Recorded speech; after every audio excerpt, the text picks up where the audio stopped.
We're in a very serious situation here in the great city of East St. Louis and all over the world concerning this pandemic. And the reason for it was about 3 or 4 weeks ago, I had a call from a very dear friend. His name was Dr. Evans, a good friend of Dick Gregory and I, who protested several years ago. And he asked me, what are we doing here in the great city of East St. Louis? And I told him, man, I'm trying to stay out of the way of everybody. I'm trying to stay low-key because I don't want to catch this COVID-19 myself. He said, well, brother, that don't sound like you to stay in your house and just look at things to happen around you. He said, Dick Gregory would turn over in his grave if he knew that you're doing nothing about it. And so I told Dr. Evans, I'm going to try to make an attempt to try to put something together in the great city of East St. Louis, and so we'll be able to, let people know about East St. Louis and what we're going through here too as well. And so here we are.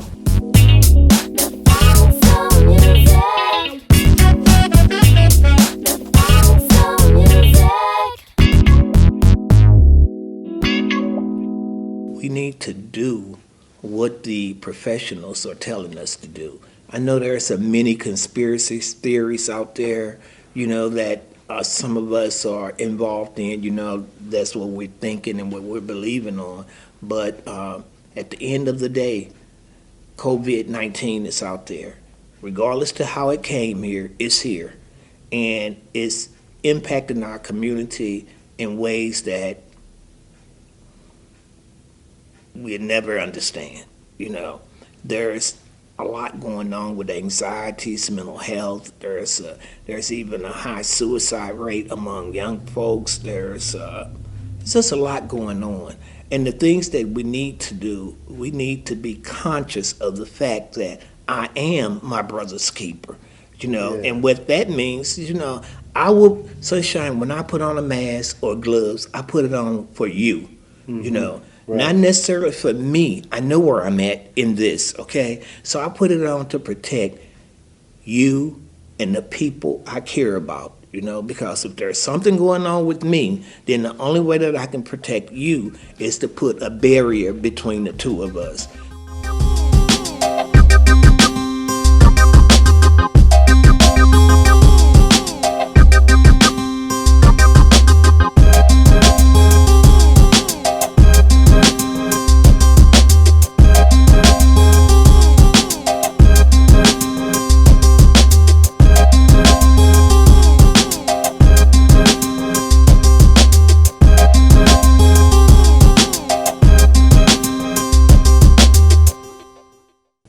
Well, COVID-19 is real.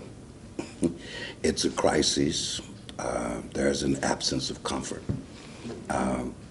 Too often our confidence is in our community and in the culture. But the real interesting thing is that there's a collapse that's all around us. So the pandemic is real.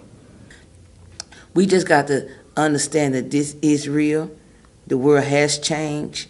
And don't be dumbfounded to the warnings that we're getting.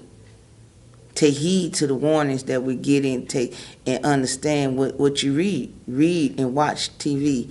What you need to do to educate yourself on this COVID-19, because everybody's saying, "I'll be glad when it's over." When is it over? Who's to say when it's over? It ain't like it's gonna be a magic wand and it's over. Ask questions and take it serious, because whether if you believe it or not, the numbers are real, and people are losing their lives and losing their families and loved ones. So if you don't know the information about the COVID-19, then ask someone who does know or has the info. So it has had a very big impact on us, and it is real.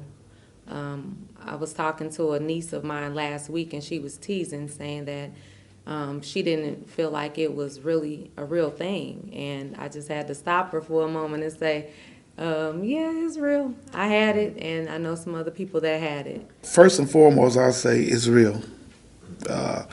It always seemed like it's not until it hit home. And I kind of was thinking, oh, well, maybe the people out there who's not, following proper procedures may get it. I never dreamed that it hit my house. And I'll say, like I said, the main thing is just, it's definitely real. And it's very serious because you that close to death, especially me because I got a low immune system because I'm a dialysis patient. So it hit me real hard. So it's very real and scary.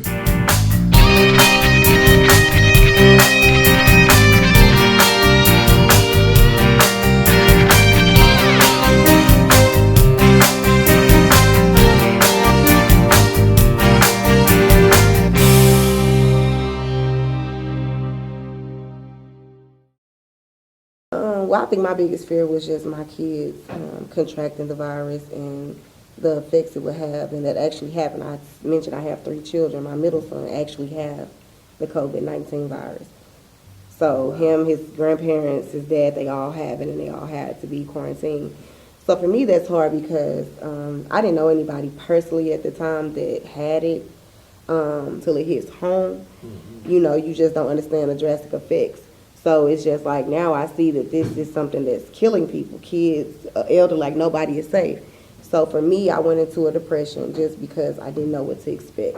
Well, I was really grateful because it was a very hard time with the fevers and 10 days of fever and 6 days of migraine headaches and not being able to smell and taste. So therefore, I was not eating properly, and just the tiredness and the lethargic and the body aches. You just really feel bad. Really? Yes, it's just really, really a bad feeling. I lost my mom to it, and I was affected. Thank you. And several of my family members. It just happened all at one time, and it happened quickly. And of course, I ended up in the hospital. My brother. Yeah. And, 3 days. Wow. Yeah. And I was told 14 days is the actual time span, but it took me a month and a half to get through it. My wife had it, but she recovered differently than I did. I had more symptoms than she had. Like I said, I was in the hospital. I had to get on oxygen.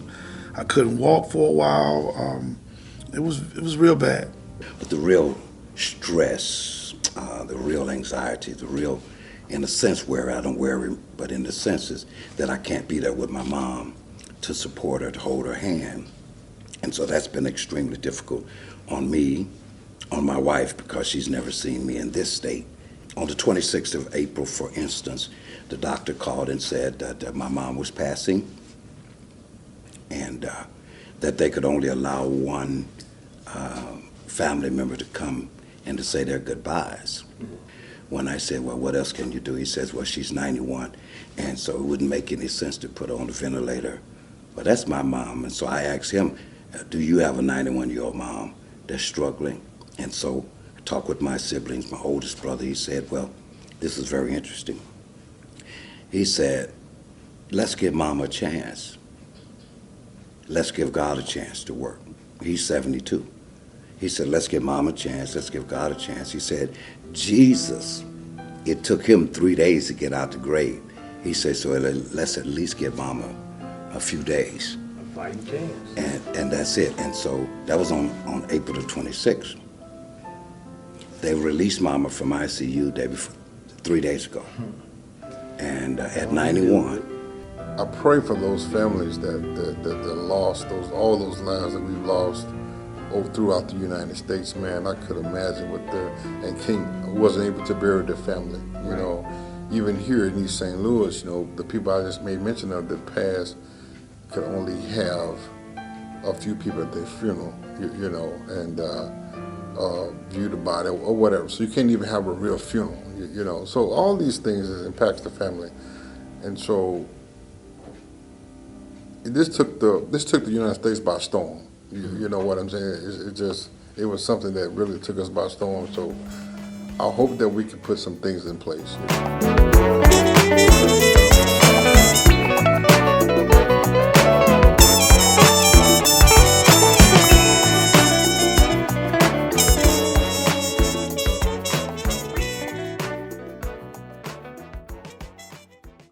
The impact of this is worldwide.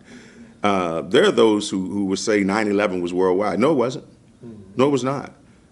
This pandemic is worldwide. The sad thing about that, though, is, and I know I'm going to offend somebody with this statement, but it also speaks to the arrogance of the United States.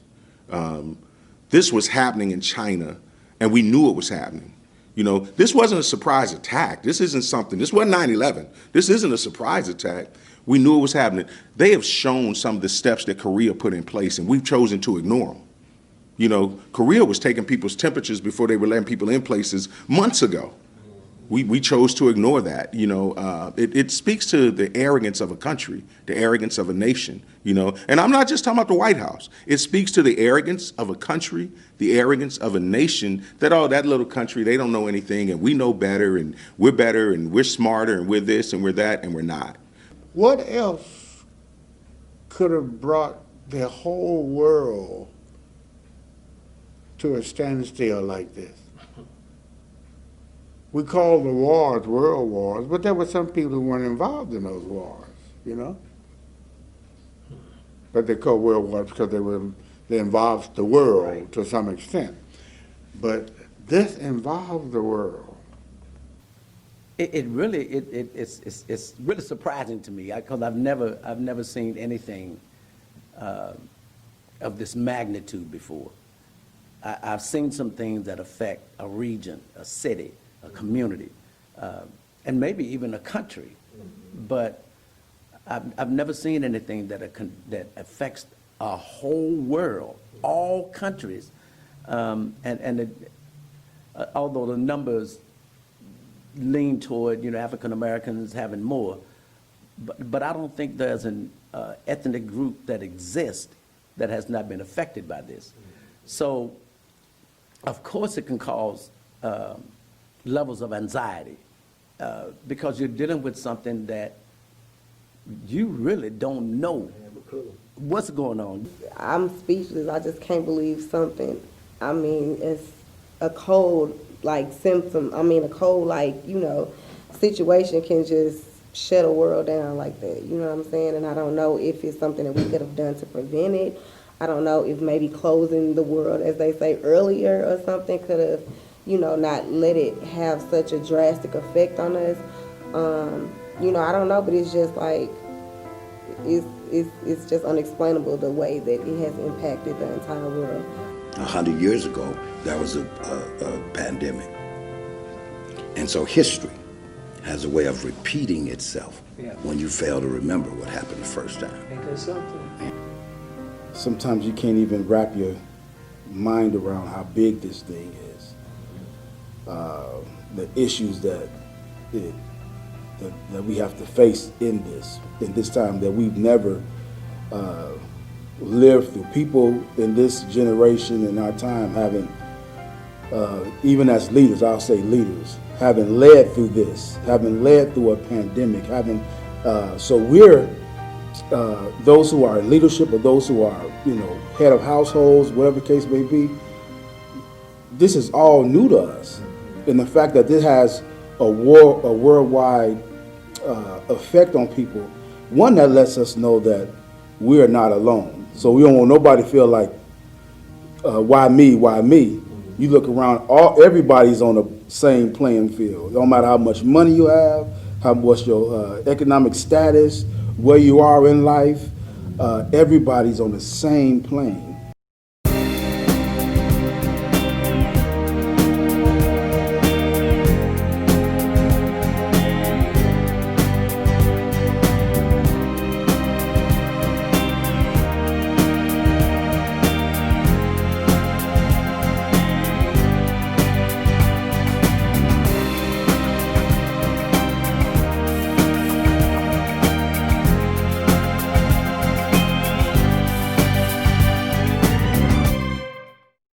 our community really needs to take this epidemic very seriously.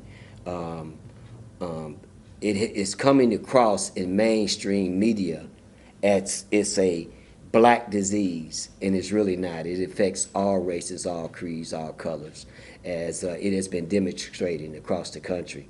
However, we as African Americans have to be very cautious because there is selected data out there that does suggest that it affects us as a race even more. So we have to be proactive, and that message, I think, with our community needs to be really emphasized, because let's face it, in our community, we have to be creative with things we do every day during normal circumstances. You know, we don't have gyms that are available. We don't have a lot of programs, big budget cuts and stuff like that as far as our youth are concerned. So any opportunity for us to be outside or have fun, we usually try to take advantage of it. But right now, it's just not the time. We still have to be very cautious. COVID-19 has caused our African American communities to suffer disproportionately devastating impacts of the virus mortality rate.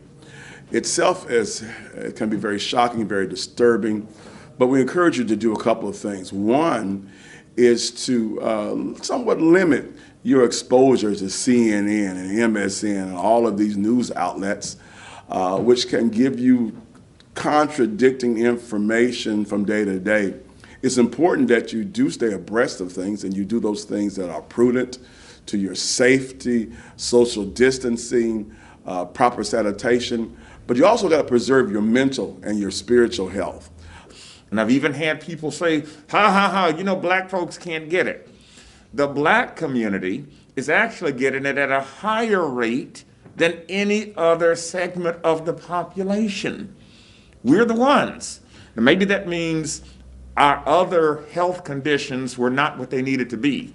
The diabetes, the high blood pressure, we know go hand in hand in the black community. It's beyond that, though. It's if you've had cancer, if you've had any other ailments, this is the kind of situation that is driving our numbers up. You know, this COVID-19 epidemic has taken us by storm. And when it first came out, when it first was coming out, you know, they said it came from bats. They said, you know, where we thought it came from. There was, at some point, it said that it didn't affect the African American people. And now today, the stat says that most African American people are the most ones that are dying. Okay, so we don't want to take this thing lightly. You know, it is serious. It's very serious. People are dying, and of all colors. It's unfortunately that now that the African Americans are higher. There's a reason behind it. You know, I'm not a doctor, so but I can. We have, as African American people, we have always had something going on, whether it was diabetes or high blood pressure or something that contribute to your sickness. And if your immune system is down, naturally you're not going to come back from this if it hits you hard enough, like pneumonia, if you had the flu real bad or something. So we need to really be taking this serious and not, you know, not taking it lightly. And it's hard to swallow that pill that, you know, we are dying at that rate, you know. And, you know, what I would like to say to my black people is that, you know, we have to take it seriously. We have to take it seriously because it's not a game. You know, our lives should not be a joke. So, you know, let's stay safe. Let's keep our faith in God, please.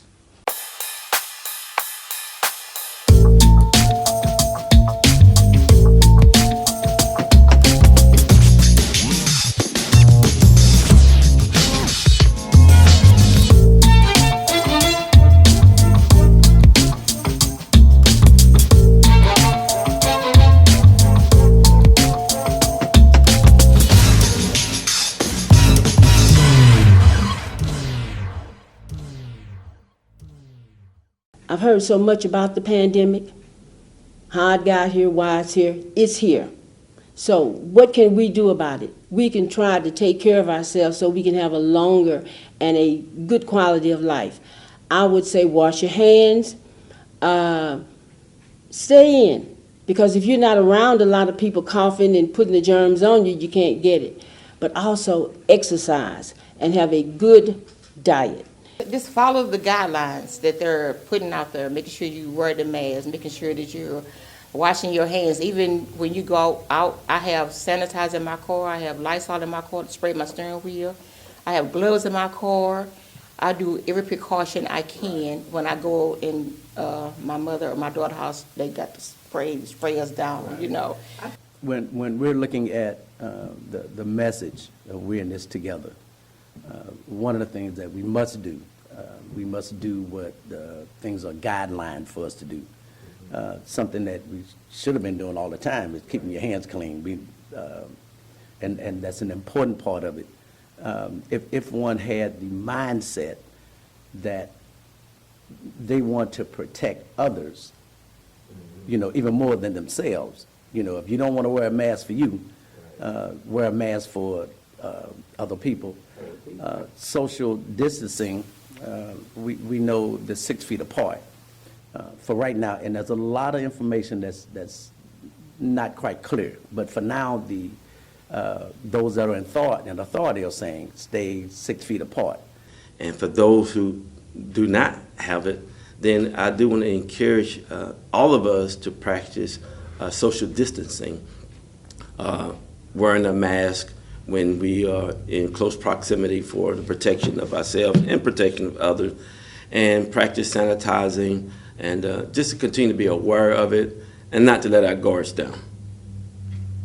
Remaining sanitary is always the best thing. Even before the pandemic and even going on present and after, it is very important to remain sanitary, to remain clean at all times, to always, you know, make sure the environment around you is clean, make sure that you're staying 6 feet away from one another, and just being cautious, you know, that's very important. And also building our immune system, because that's something that we should also, you know, keep in mind, because our immune system keeps our bodies working and pushing. So, you know.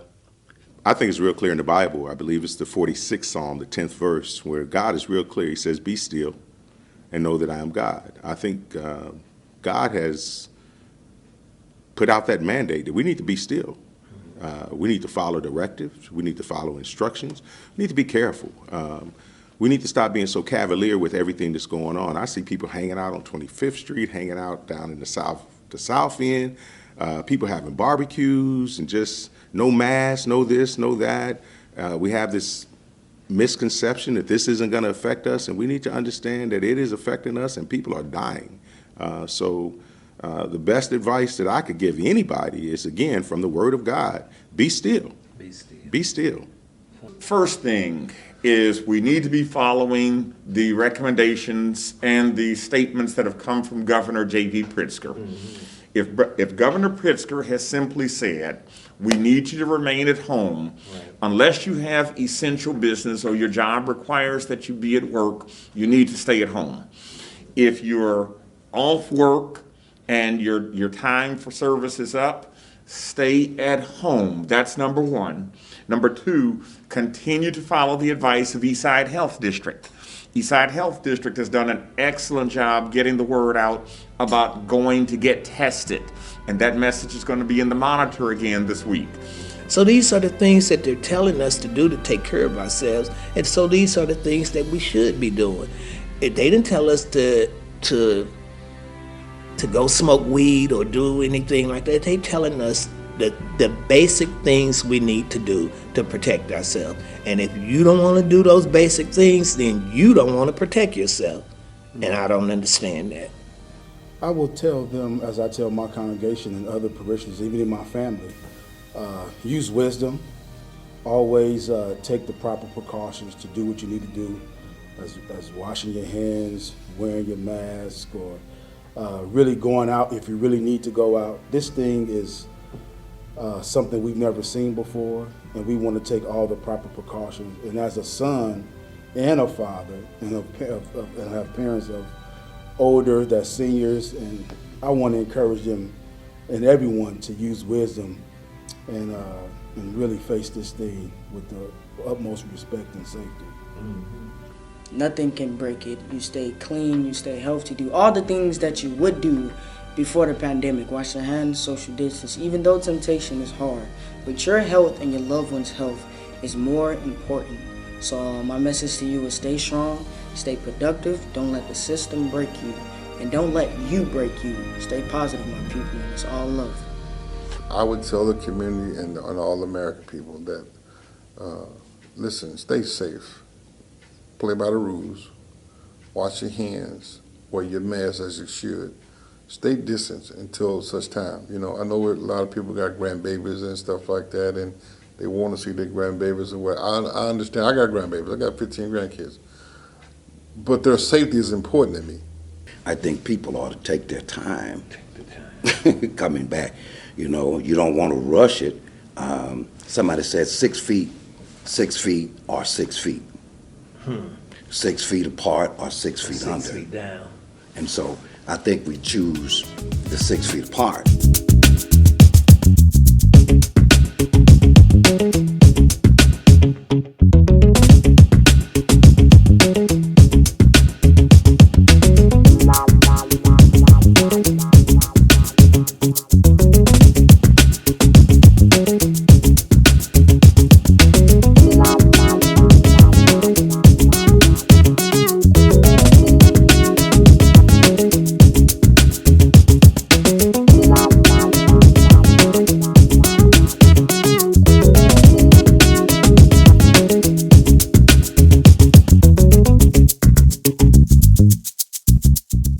I think it's good to be safe. I'd rather be safe than be sorry. I think wearing the mask is needed, it's necessary, and it makes me feel safe when I see people with theirs on. They'll be more approachable than the ones I see that don't have it on. You'd be leery to approach them. So that's what we need to be doing. We need to be wearing our masks. When I hear people complaining about, I'm not going to that store if I have to put on a mask. So why not? When you put on a mask, it's protecting you and the people you care about.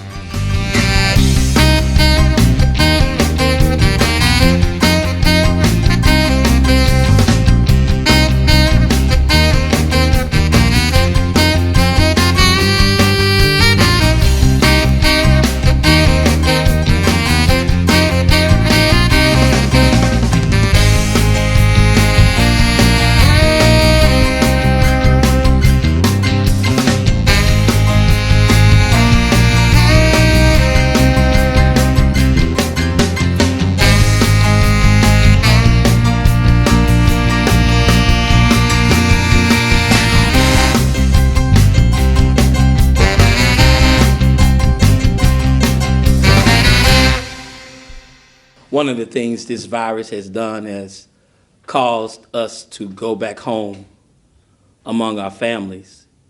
And fear has tried to take over our community. Well, one of the things I will give advice for the black family is, yes, let's deal with the fear together, not turn on one another.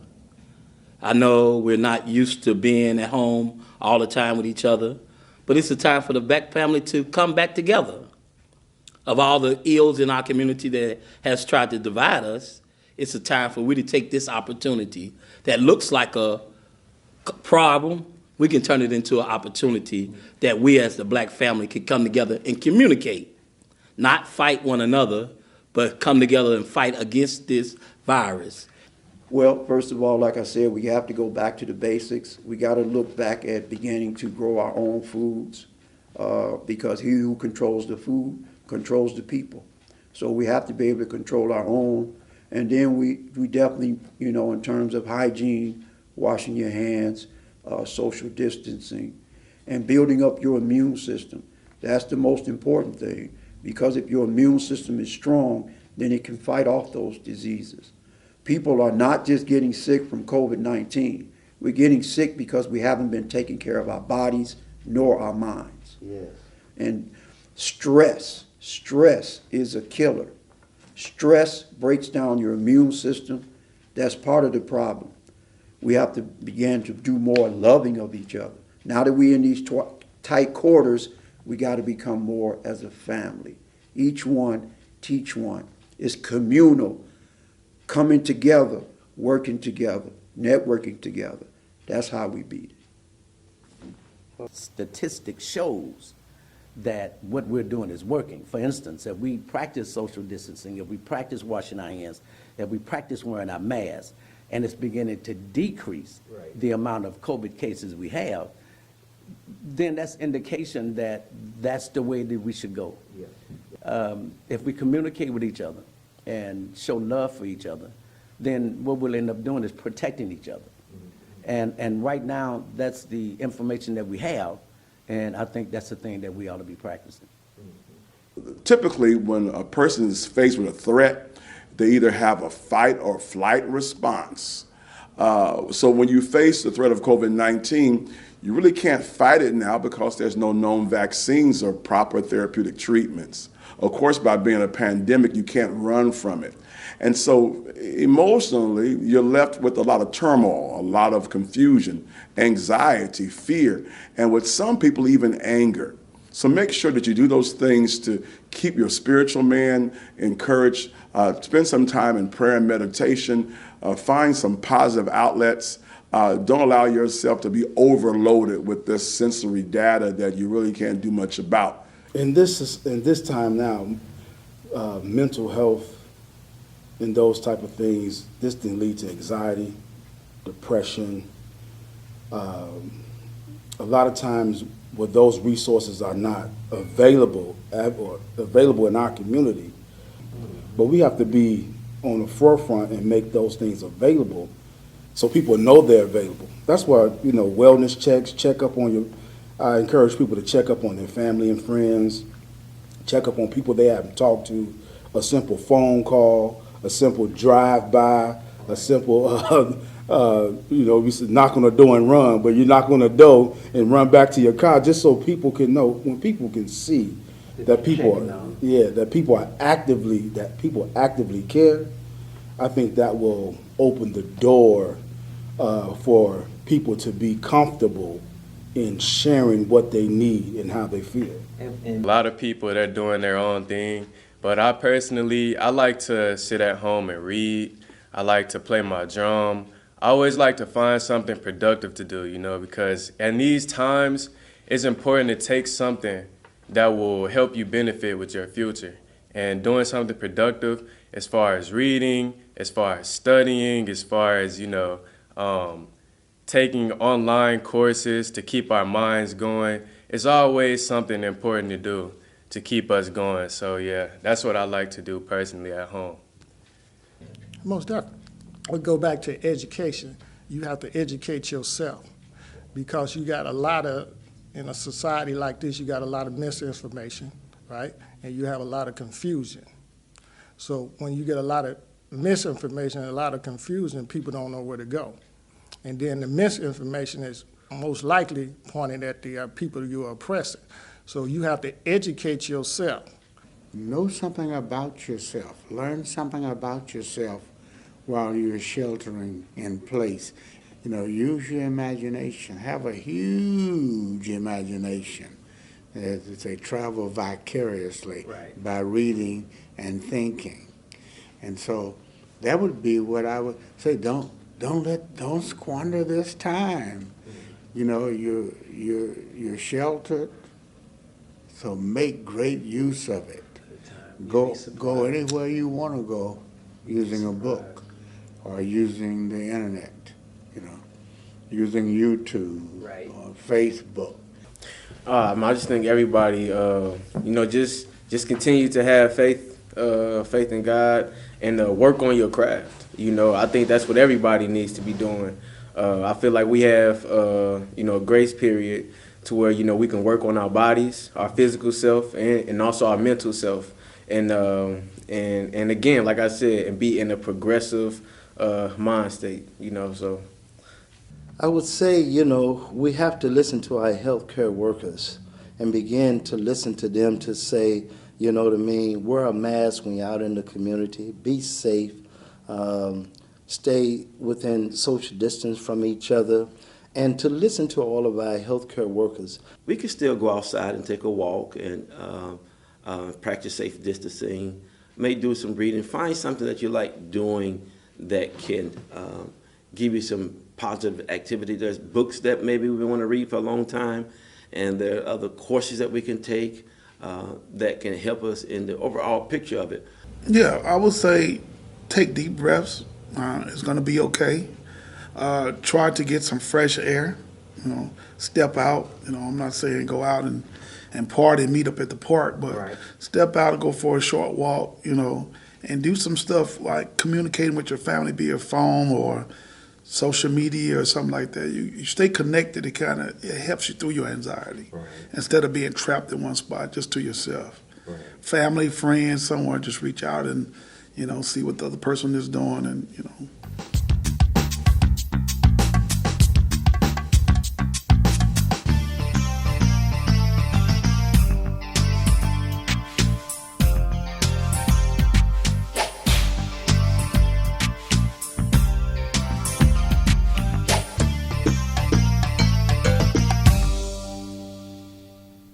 I know we feel tempted to go out and party, and I know we'll feel that temptation to go hang out with our friends.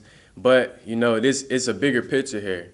So we all should unite and think about others and not be selfish, but to stay at home and just remain washing our hands, washing our homes, keeping our environments clean, and just remaining in something productive. And all love.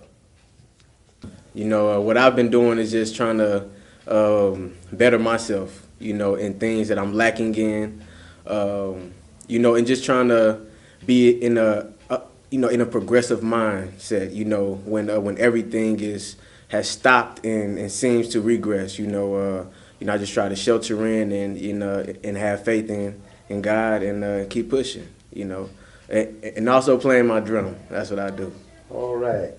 Well, right now, the children in the dance company is saying, Sunshine, can we still come down and practice? No. I can only imagine. No. What can we do? I said, exercise at home, practice your dance at home, practice your drumming at home, and soon and very soon, the Creator's going to bless us, that we'll come out of this, very soon. But right now, it's nothing that Sunshine would want to do, to keep you out of harm's way. I want you to be safe. I want to see you all again. I want to be able to laugh and talk with you again. I want us to be able to go out into the community again and do what we do best. That's performing. I would say to those young people, what I would say whether COVID was here or not, find that adult that you can talk to. Unfortunately, you have to talk to them probably on the phone. You can still find that adult and let them know what you're going through. Also, there are a number of behavioral health facilities that are still open. There's a hotline that you can call. Someone would talk to you. You can also do a virtual visit now. Get help. And also to those parents and those other things that are bringing a lot of stress to our kids. And I'm hearing a lot of kids with that distance learning. The teachers are piling on. Right. And that's creating even more stress. So teachers, everybody deserves a lot more kind of grace right now. Well, that's true. And just don't pile on. Parents, don't pile on. This is a grace period. Let them have a little grace. They're dealing with a lot. Try to understand. Because we were 16 once. They were never 57. So we don't know what that's like. Give them a kind of grace right now. Sports is vital here in East St. Louis, the city of champions. And we can debate whether or not it's a good thing or a bad thing later. But sports is so vital in our East St. Louis, Centerville, Allerton, Washington Park, Cahokia communities that we have to make sure that when we have kids who are interested in sports, that we cultivate that, because it's a way to get out of this community. As a coach, it's very important that our kids work out. Most head coaches have sent out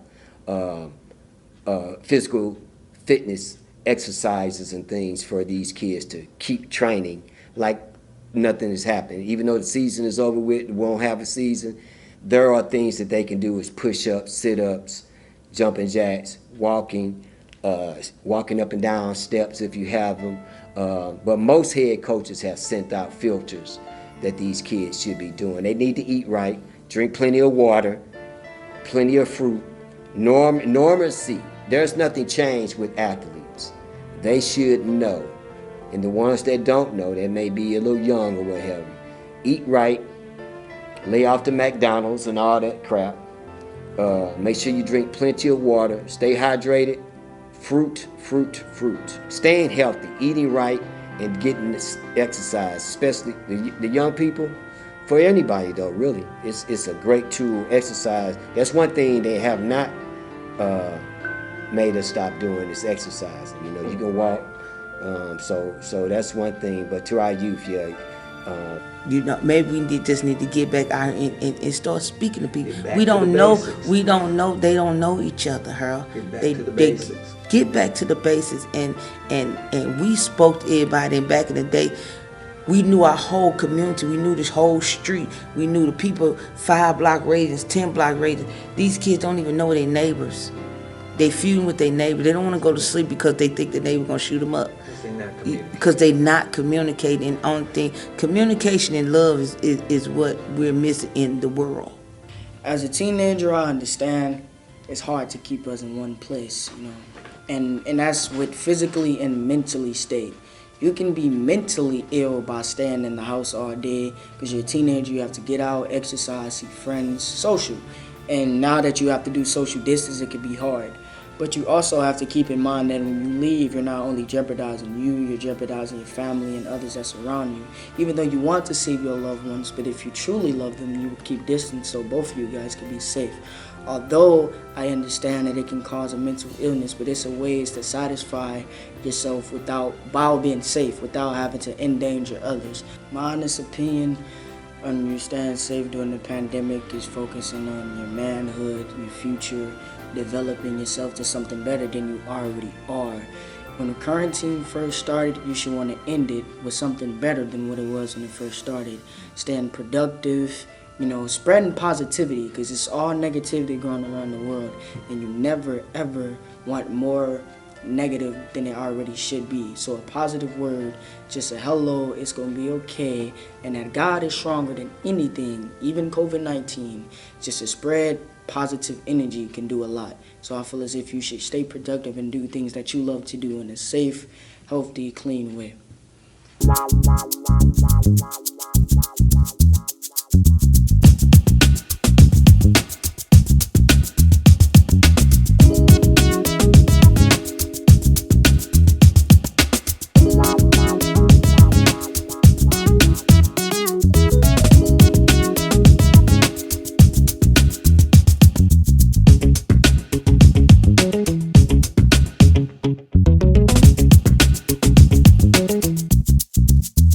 I just want to talk to our community that God is not giving up on us.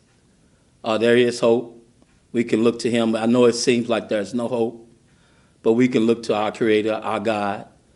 And I just want to pray for our community. I believe God is trying to get our attention. This thing did not take him by surprise. He is the answer no matter what. And I believe in using the medical science with the ventilators and the medicine, but we still going to have to trust God to be able to combat this.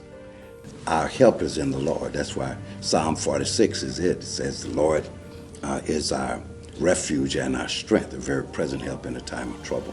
So the hope that I have is not in what's happening around, not in the hospitals, but it's in him. And that gives me the peace. Because if I look up the word hope, you're in my lane now. But hope is a favorable expectation that things are going to work for you in your good and in your favor. And from a spiritual perspective, it's actually our vision of what it's going to be even before it happens. So that's our faith. It gives us an opportunity to really look inside of ourselves as a people, and then look at the world and see that there's a bigger force, bigger than us, and that if we don't begin to look inside of ourselves and do what's right in the eyes of the Creator, then these things will continue to happen. At my church, we have a slogan called, we say, loving God, loving you. And we exist to show, share, and supply the love of Jesus Christ. In that, you can do that in service to your community as assessing the things that they may need. Some people don't have access to sanitizer or mask or some of the essential things they may need in their household. So as those who are under safety precautions could come together to service the community, to give back to the community in that sense. So they would know, in a sense, essentially that someone cares. And be intentional with your faith, be intentional with your joy, be intentional with your promise, be intentional that God is still in control and He cares for us, but at the same time, we know that we should care for others. So I would say, be mindful of your brothers and sisters. The scripture says, love your neighbor as yourself. We have to love ourselves so that we know how much love and the type of love and the level of love we can give to our neighbor. I know COVID has no mercy, but God's mercy endures forever. And if we just follow what they say do and do we know is right, that we'll be out of it without the worry. We trust in God, it won't be no worry, it won't be no fear. So just increase your faith in God, talk to God daily, get you some music that's going to minister to you, it's going to soothe you down, to calm your spirit, and get a scripture that just talks to you, speaks to you directly every day, and just know that it's going to be okay. That in the end, we win. So as it relates to the role of the pastor, it's to continue to reiterate what it is that we're supposed to be doing, do it prayerfully, continue to point to the Word of God, continue to keep people involved. As it relates to the church, they need to continue to reach out to each other, but they need to be very supportive of their communities. As it relates to the community, hopefully the community will look and follow our lead, but we got to make sure we're setting the right example. So.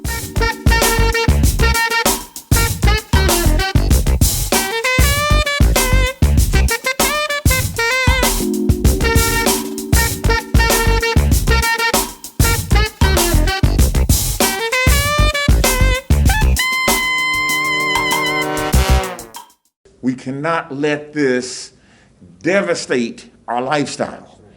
Okay, at some point, we have to recognize that there's still a need to get out into the sun, get the fresh air, go to the park, walk in the park, jog in the park, do some other things away from your home. Because otherwise, you can go crazy looking at the same four walls.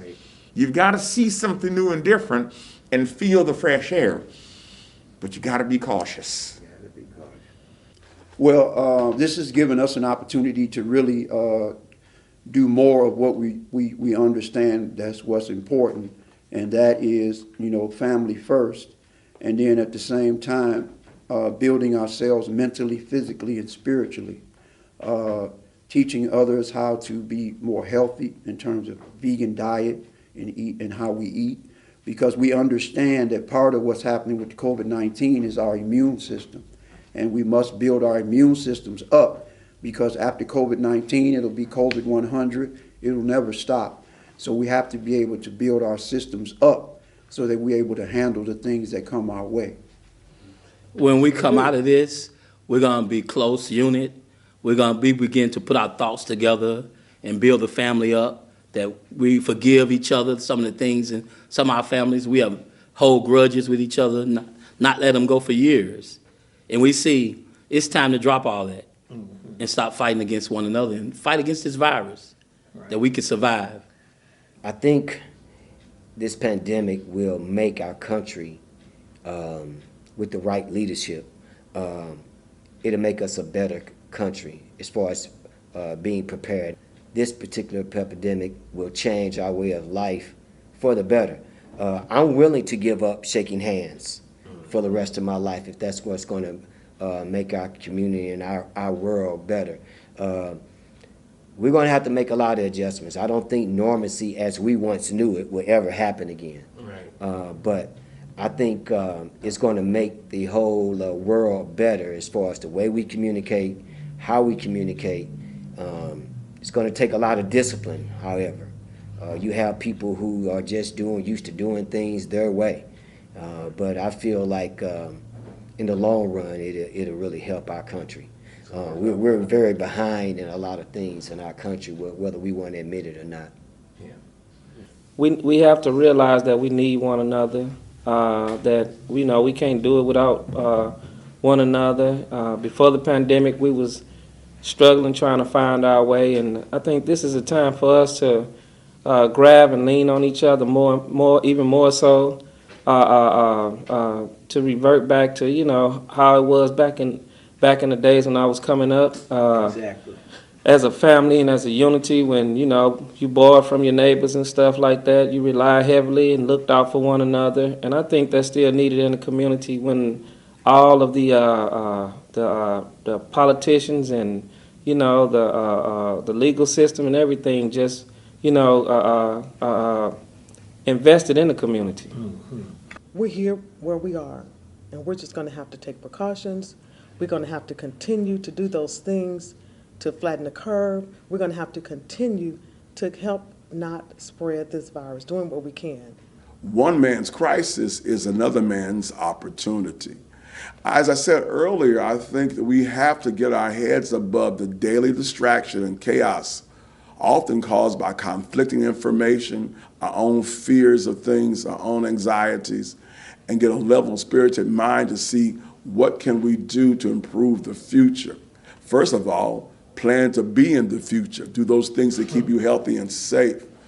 Besides that, I think we look at some of the benefits that we've gained from our use of technology, the use of various means of communicating, folks working from home rather than commuting into work. We've heard that pollution, smog, and other types of issues have greatly decreased because of how we're responding to the pandemic. But more than anything else, I think it's to recognize that these things are part of our new norm.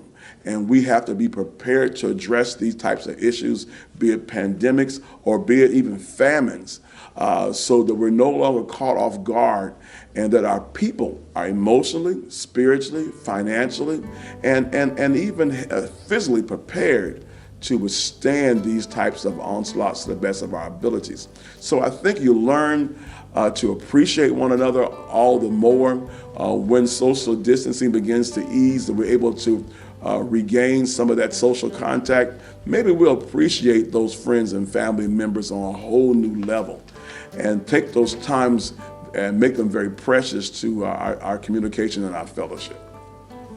Just hold on, stay strong, believe in yourself, because like I say, there is life. If you can see this, there is life in you. And if you can catch this, wake up and say, hey, I'm finna grab life by the hand. And I'm gonna thank God every day. And I'm gonna keep going until I find it, because He's waking me up every day to let me know that there is still life and hope. We're learning how to take care of each other, which is something that's good. It's kind of like a reset button, on my phone even. My phone says it's been 7 days since you turned off. We suggest that you would turn it off and reboot it, start it over again. And so I think that's what this pandemic is doing for us as not just a church, but as people, is that we're coming back to a sense of care, a sense of concern, a sense of compassion for each other. And we know the definition of love. Love is kindness, patient, long-suffering.